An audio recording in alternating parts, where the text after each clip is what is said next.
एक बंदा है हालदार का, आरडीडी में मुलाजिम है, खुल के बोलता हूँ उस टाइम आरडीडी में मुलाजिम है और ऑलरेडी बेनिफिटेड है। 2006-2007 में उसको शार्ट मिल गया है, आज फिर से उसी को शार्ट है।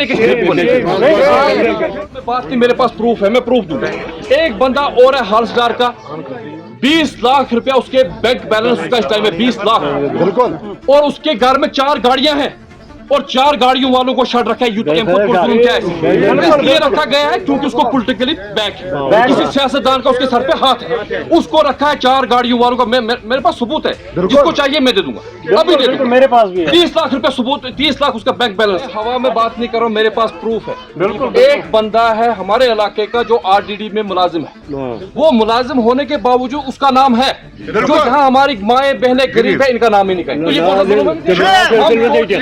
खिलाफ है, चाहे हमने राजभवन तक जाना पड़ेगा, हम जाएंगे, किसी को नहीं मिलेगा जब तक गरीबों को नहीं मिलेगा।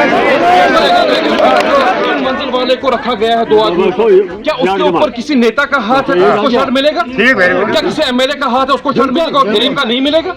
ऐसा हम होने नहीं देंगे। ये कपरन है, कपरन की सरजमीन है, यहाँ पे पहले से हिस्ट्री कपरन की अपनी रही है।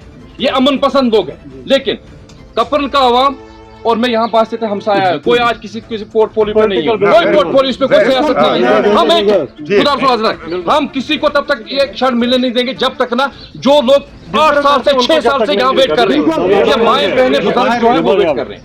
आप इनकी लिस्ट बनाओ, मैं अखिल गुजारिश की 10 हम लिस्ट बना के VRW साहब आए, रिवेरिफिकेशन करेंगे। रिवेरिफिकेशन के बाद जो है जिसको जो हकदार है हकदार को मिलेगा। नमस्ते, समाज खोज के मुझे पता है आपको किन अफसों से, किन पीए से आपको फोन आता है कि नहीं उस फलानी को डालना, फलाने कराकुली वाले को डालना, वो हम होने नहीं देंगे।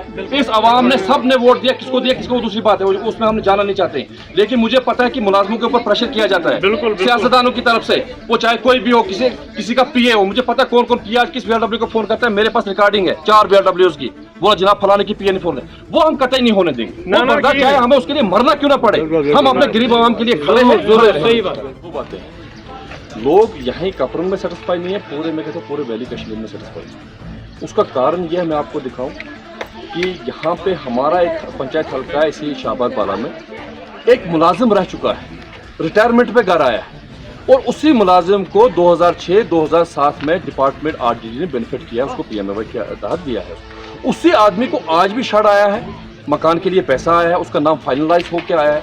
और जो गरीब वहाँ पे शर्ट के अंदर रह रहा है, जो गरीब बेवा हमारी यहाँ पे बहनें हैं या हमारा गरीब तबका जो यहाँ पे है, उनका नाम है, नाम उन लोगों के आए हैं जिनके 2-2 मकान बने। मैं नहीं कहता हूँ कि सारी लिस्ट गलत है, वो भी गलत, वो भी क्या, कुछ नाम जेन्युइन भी आए, कुछ हम उस चीज़ को एक्सेप्ट भी करते हैं, लेकिन 80% जो लिस्ट है वो गलत आया है।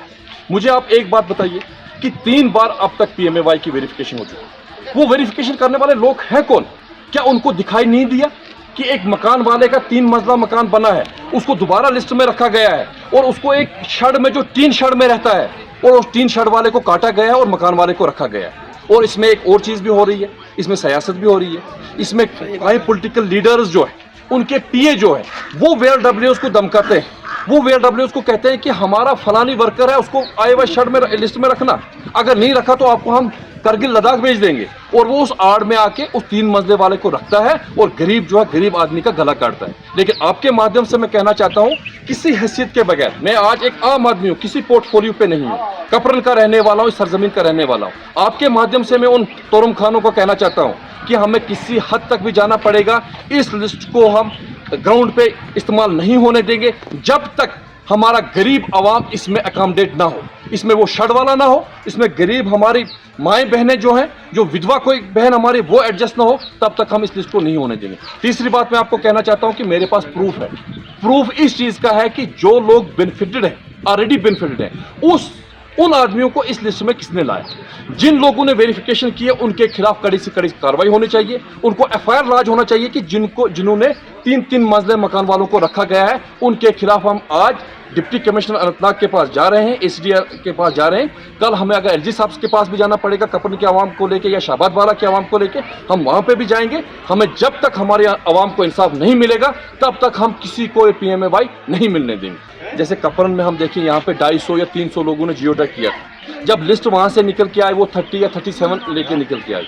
फिर जब हमने कमिश्नर सेक्रेटरी तक भी बात पहुँचाई, उन्होंने ये कहा, वहाँ से डायरेक्शन दी ऑल ACDs को कि आप एक काम कर लीजिए, जिन लोगों का जियो टैग हुआ है, जिनकी ID बनी है, जो लोग कट गए हैं, वो दोबारा से लिस्ट बना के सबमिट करें। ACDs ने अपने अपने ब्लॉक्स में जो BDO तैनात होते हैं, BDO को गूगल मीट पे कहा कि आप वो लिस्ट मतलब करके आगे फाइनलाइज कर दें।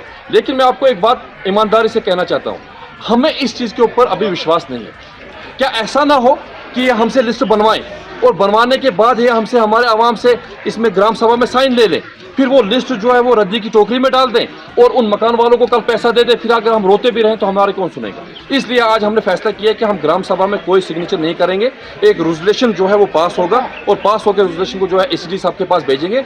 जब तक वहाँ से कंक्रीट फैसला हमारे पास नहीं आता है कि हम उन लोगों को अकोमोडेट करेंगे जिनका जियो टैग हुआ है, जिनकी ID बनी है, अगर उनको वो अकोमोडेट करते हैं, अगर उनको वो एश्योर करते हैं कि हम उन लोगों को जेन्युइन पर्सन को PMAY के तहत पैसा देंगे, तो तब जाके हम इसके ऊपर सेटिस्फाई होंगे। वरना तब तक हम किसी सूरत में इस चीज को इंप्लीमेंट नहीं होने देंगे, चाहे हमें किसी हद तक भी जाना पड़े। 3 मंजिले वाले को हम PMAY के तहत पैसा नहीं मिलने देंगे, चाहे हमें किसी हद तक भी उसमें जाना पड़े।